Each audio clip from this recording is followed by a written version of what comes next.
When Pol Pot attacked Vietnam, the Vietnamese answered by unleashing their army, the fifth largest in the world. He was driven from most of the country, but landmines were everywhere. So the Vietnamese army stayed and cleared tens of thousands of acres so the people could begin to live again. When it was time to return to Vietnam, the soldiers were not allowed to bring back a Cambodian wife or children. So Pastor Soklam's father, who had fallen in love, decided to stay. In time, he and his wife and family ended up in a floating village of Vietnamese expats living on the Tonle Sap River at Kampong, Chennai. Vietnamese are not citizens of Cambodia, so they cannot buy land.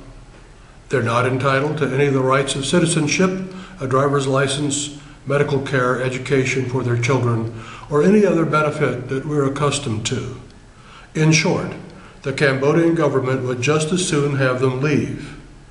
As uneducated fishermen, however, they're still not welcomed in Vietnam. People already occupy and fish every inch of the Mekong. This is a permanent settlement of river dwellers. There are 15,000 people here with 3,000 children. They're born, grow up, get married, have families, and die here. They have floating stores and magicians and astrologers and bars, and people grow flowers on their barges. And some go to the shore to clean houses or any really dirty, dangerous job Cambodians prefer to stay away from. As a young man, Pastor Lam could speak both Vietnamese and, because of his Cambodian mother, Khmer. Because she had family on shore, he was able to work at a good enough job to support his drinking habit. He liked the ladies and to gamble and had a rotten temper. He got married, abused his wife, and frightened his children. I was a bad man. And in the words of his daughter Hannah, yes, he was a very bad man. One day, an American Christian came to his barge with a guitar. He spoke Vietnamese.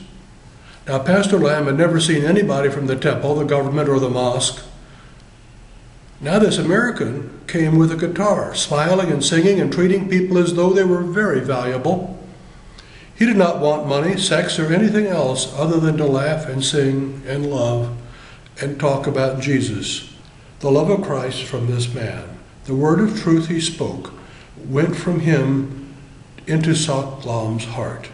Jesus turned his life upside down.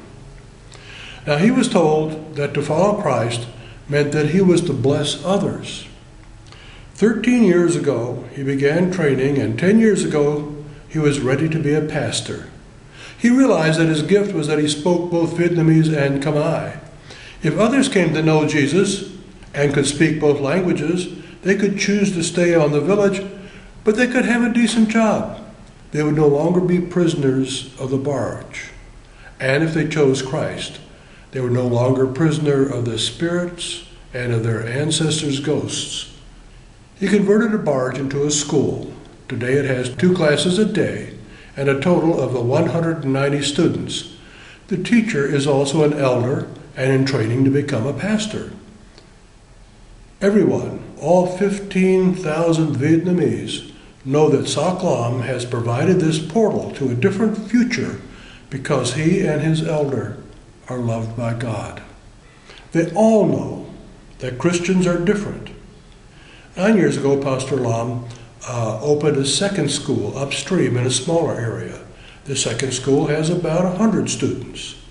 In 2009, he opened a coffee shop to support himself and his family and his ministry. In Cambodia, people like the Vietnamese live on about $1.10 a day. They have no money to share with the church. They're happy to fix what they can and share food and sit with somebody who's sick or to witness, but they cannot help their pastors buy planks to fix the school's floor or buy supplies of any sort to fix a roof. So virtually all pastors, and often their wives, have a job or a business. And they work as volunteers. They're not paid pastors. Pastor Lam now has a problem. He has about 3,000 Vietnamese children surrounding his primary school, but he has room for less than 300.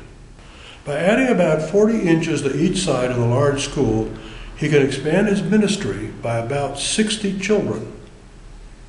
He can raise a third of the cost himself, but would like a hand with the other 2/3. I only wish we could provide the sorts of opportunities to 60 people at the cost we're talking about here. Soklam needs $1,000. I'm sure our Father in heaven would love to hear the sound of new voices saying thank you for the gift of education and for the gift of a new life in Christ. I have already given. Would you like to join me?